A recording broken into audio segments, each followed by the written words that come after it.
Hello and welcome to this episode of Jibber Jabber with me, your host, Sanj Segal. Love it or hate it, street art is a prominent part of cultural expression worldwide. My next guest is regarded as the originator of the glitch pop style. His artistic talents have been highlighted by prominent media outlets such as BBC News, The Independent and Sky News. Kaes, welcome to the show. Hey, hello, Sang. Thank you very much for inviting me to the show. You're very Looking welcome. forward. Yeah, you're very welcome. I've wanted to talk to you for so long. I know it's the first time we've met. So if I may, just talk about your journey, because you've achieved so much in your time working as an artist, if I may call you an artist. What inspired you to create the glitch pop style, and how did it evolve over time? Yeah. So the first thing, you can call me an artist. I try many times to find another ways to call me, but it's the only one that fit with what I do in my life. Right. So, right. Yeah. Well, you are. I mean, that's how people talk about you as an artist. Yeah. Yeah. Exactly. It's what they call me and how I see myself. And regarding the glitch pop style, it's kind of recent thing to being called the originator of the glitch pop, because inside me was just my search for my own style, and it all begins from my background as a graffiti artist. Right. And the mix of the culture of graffiti with the mix of the culture of fine art. I went to do my studies at the uni and started reflecting on what I was doing in different ways. So, for example, painting. The relation with my teachers in the painting side was a bit conflictive, because nowadays it might be a cool thing to be a graffiti artist, but back when I was doing it, it wasn't cool at all. And when I painted, I was regarded as a childish. A childish thing, right? Yeah. I was playing. I was not doing the serious thing, which was what I was studying. Yeah. So I fight with this, and because I always see the serious in what I'm doing. So it was not a good relation with the teachers that think like that. But instead of that, I discovered that in different disciplines of art, like performance art or video art, my thoughts and my pieces were more welcome. Right. It was because you started. Am I right that you started in Spain? Is that right? Yes, I studied in Bilbao. Okay. In the public university, thanks to high performance scholarship.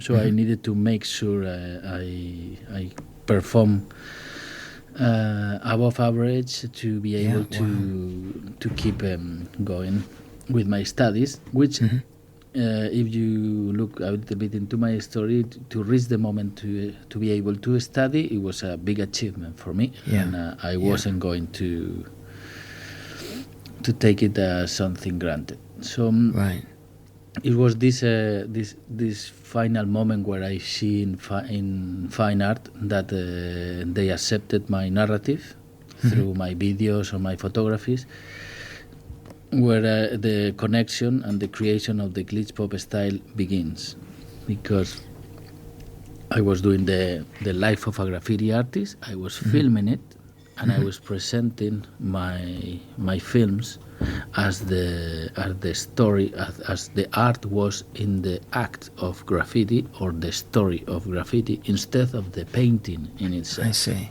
Yeah. Interesting.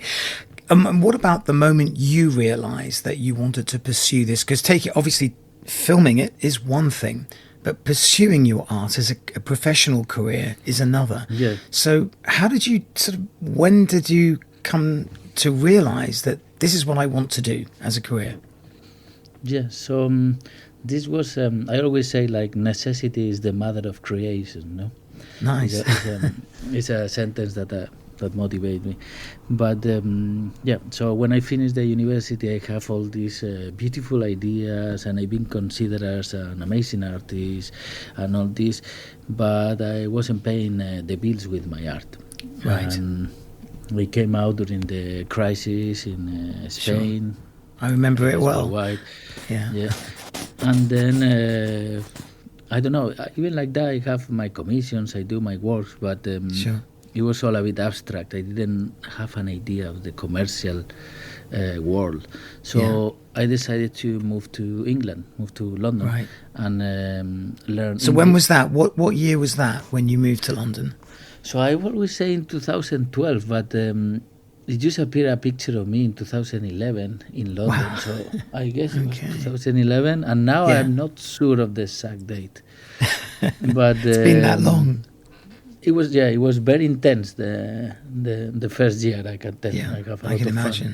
fun, a lot Yeah. of changes. But yeah, so it was going to London, new country, new language, big city, fast city. So I Yeah. needed to find a solution fast, and I get some commission jobs because I was painting graffiti. Obviously, I will go to the average Hall of Fame to do my graffiti, Sure. and I get a commission. But I didn't trust in myself. It's one of the issues that I have always.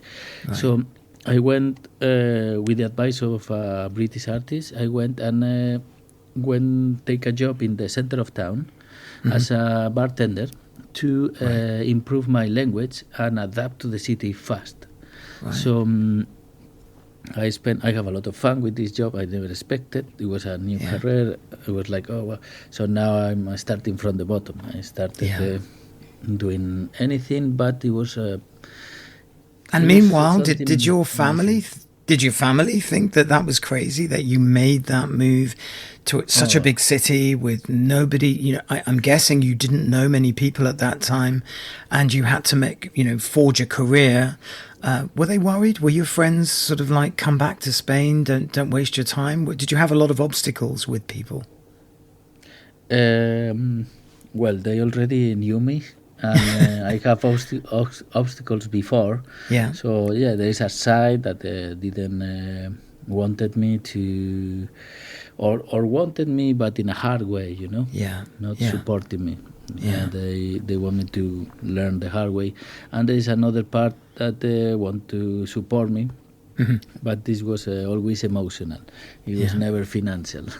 Yeah. But so that created this necessity. And when I was working, I observed that it was like a moment in London where you have like many people selling stencils, like looking like Banksy, and there was a lot of street art galleries around. And I will make sure I'm always off to go to every event that I see. And then is when I create the connection. When I see my graffiti life, my fine art school, and what people were doing in the galleries, and I saw that I was different, that I talked to a different, wider audience, and I saw the opportunity of living through my art. Wow. So that's how I started combining. Did that influence from Spain, the Latin cultural side from Spain, did that give you some sort of impact here with your art? Is that how you connected? I'm just curious how you were different. People said you were different. How were you different? I was different because at that moment it was a very radical distinction in between graffiti writers and street artists. Right. And I'm one of the first generations that study fine art, being a graffiti artist. So I have to fight in my school against the idea of the graffiti artist that studying fine art like a intruder. Yeah. And yeah, I have to guess. fight in the street with my fine art paintings as another intruder. So is the combination of both, the bridge in between both, where I found myself different. There's many people like me. I'm not the only one. Yeah. But this is my story, Okay, let's talk about murals, because obviously these are big spaces that you have to cover, and in many cases, I mean, I've seen some clips where there's ladders and they're not easy, places to be, and there you are painting murals. Is it difficult? I mean, to do murals. I mean, do you do this alone? Do you have a team of people that help you and assist you? Do you have to are roads closed for you, streets closed for you to do these murals? How does it work? Well, it depends really on the project, but when I did the step from painting in the Average Hall of Fame to try and create public art, I assumed that I was needing a team. Right. Because in my own, I can't do the design, I can do the painting, I can do everything in my own, but it's a very physical work. It's a lot of work, and also mentally. So it's better to split and have someone that helps you. For this, I was very lucky to have my partner, Lucia, that quickly jumped to be there. Always that I needed, and it started like a nice thing from her, and nowadays is our job, is her job and my job. Yeah, fantastic. Are there any particular themes or messages that you hope to convey through your art? Is it piece orientated? Is it appealing more to the art world? Does it have undertones, messages that you want to portray through your art? How does it work? So, with the message, I always say that it is free to the interpretation of the people that they see my art. But also, I need to. Over the years, I discovered that I need my own structure if I want to create my own style. So. To me, there is certain values, certain things that are important to represent in public, and I cannot do all. I wish I can represent all the beautiful things that hang me on, but I have to choose the ones that are closer to me. Yeah. And one that stands out on that is the idea of that errors or differences can be aesthetic elements. So it's a kind of embrace yourself attitude. When I paint, I like to make the pieces with the look of an error, of a difference. So encourage the reflection over the already the stereotypes of society, or the things that we see on a screen might not be real, or the things we even see in real might not be real. So to have our own interpretation of reality. Wow. Okay. And what has been your most memorable experience while painting live at events like London Fashion Week, for example? Do you have a particular experience that you can recall that was quite defining of your work? No, I mean, I did many live events over the years, and it started as fun, and it ended up being a very professional thing, something that I have a structure, and I know how it will work and how people will react. So I don't know, one of the funniest live art that I did was in Spain with it was a live concert of a rapper. A woman called Mala Rodriguez, and during the live painting they give us some kind of I don't know even how to describe. It was like a bouncing ball, Like So a then, platform that you had to bounce on. yeah, it's like a bike, but it's not wheels. It's just a pole, Wow. Okay. and then you stand on top of this pole, and then you can jump, and it looked like elastic, like it was difficult to explain. So very, very particular. And I remember being painting and being asked to jump with this around. It was a kind of a surreal experience. Yeah. Wow. Okay. And what about? I was going to ask you because obviously, graffiti and street art. Growing up in the sort of late '80s, for me, was quite a defining moment. And as you said, you were part of the. You participated at a concert, a rap concert. Growing up in the '80s, that's how graffiti and that street art was portrayed, and very much, it was part of my life. You couldn't avoid it wherever you went. Today, we can see defined areas in London. I took a graffiti tour and a street art tour in London myself. Personally, I may have perhaps even seen your work. It was quite amazing to see. I think it's part of the London culture now. Would you agree with that? That street art and London are synonymous. They go hand in hand. Yeah, I think slowly over the years that I have been here, and thanks to the work of the previous artists that have been here before me or us, that talking more like a community of artists here more than myself, I think we created like an ambience in the streets where we are welcome to express ourselves, and it's such a unique ambience in the world. Yeah, it is unique. What about interactions with people who have seen your work? I mean, you're not a hidden artist like perhaps Banksy, where he doesn't really find out much about the people who view his art.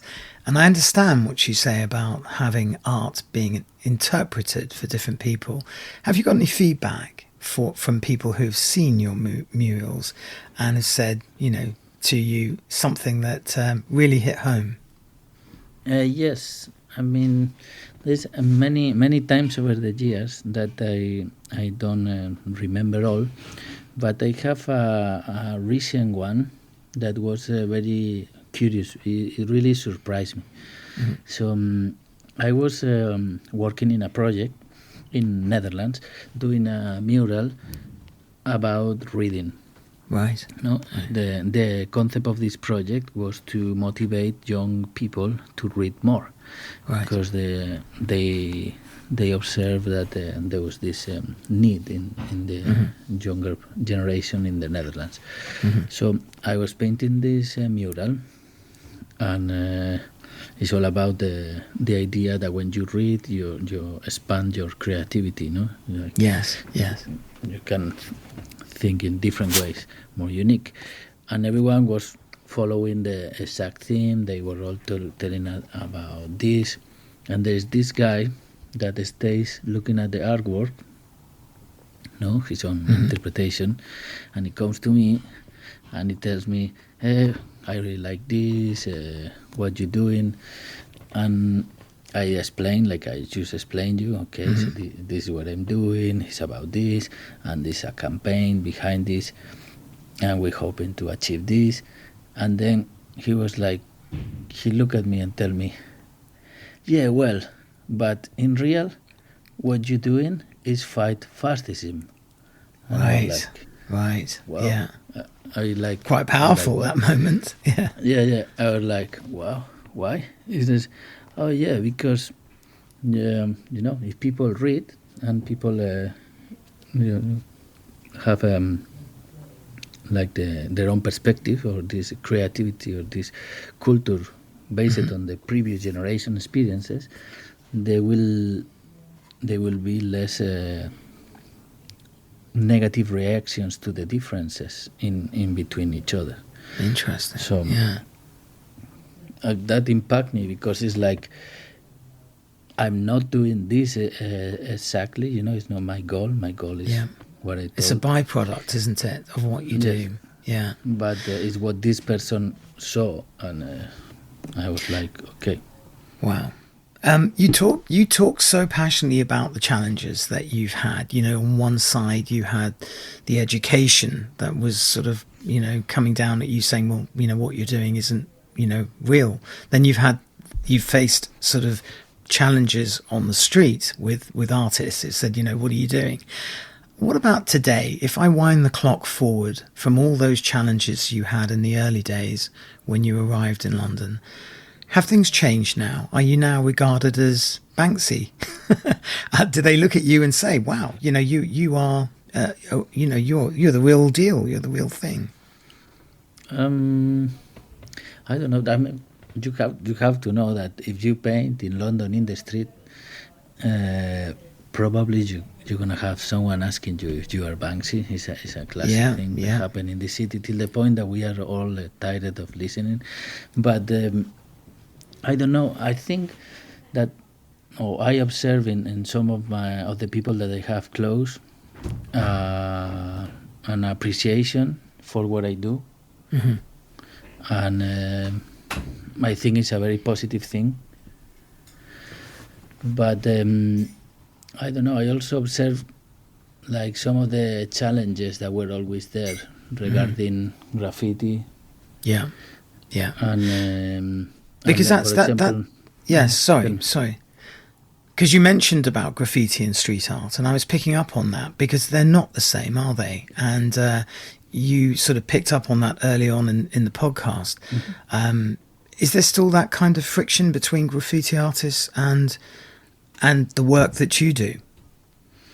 No, there's no friction. It's just that I painted for many years graffiti.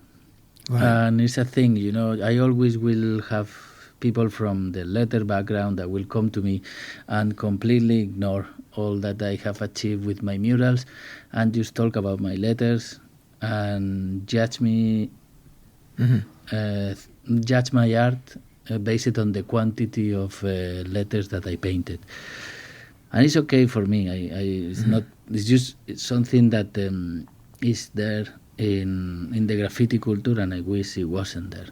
Yeah. But I prefer to speak to the positive sides of graffiti and how nowadays is more open than ever.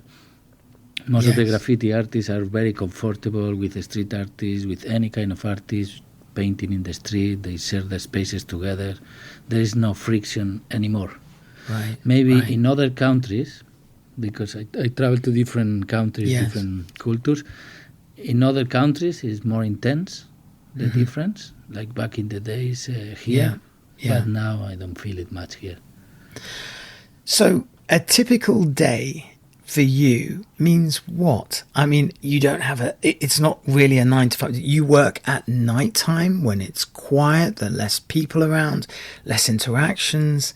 Do you work during the day when there's plenty of light and that reflects on your work in terms of tones and colours? What does a typical day look like for you? So, I don't know. There's no typical day on the life of an artist, but there's the typical day of painting a mural, for example.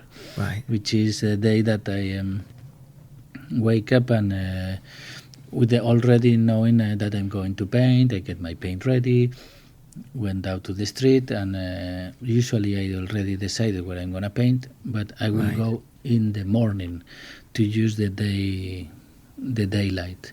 Right. Because nowadays, since many years ago, all art that I do is with permission or allowance, or it's just not it's not planned. It's not done in secret. It's planned, and it's or nothing. It's just I interact a lot with the community, with the people. I just know that I can paint there, so I'm calm. You talked about the rap music, and you talked about participating in graffiti, you know, in Spain.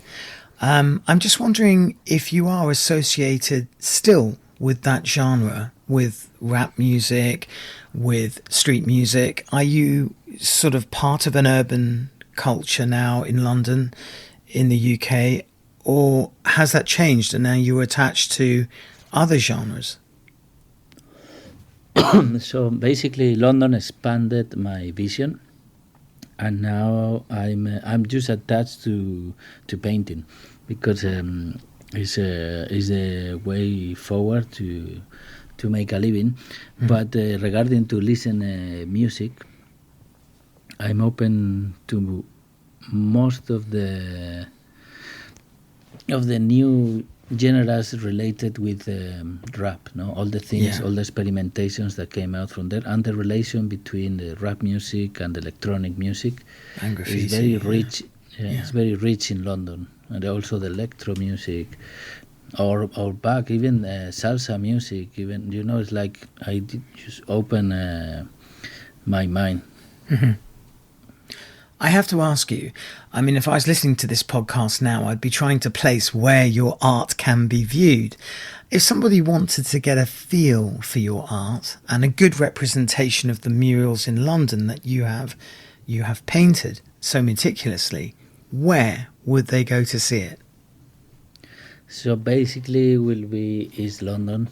Around Shoreditch, you have a couple of pieces in the street, and there is a hotel in a Whitechapel. They have several murals of mine inside the hotel. It's Wow. the Hyatt place, London City, and Wow. yeah, one is in Cambridge Street, and the other one is in a small street. I never remember the name.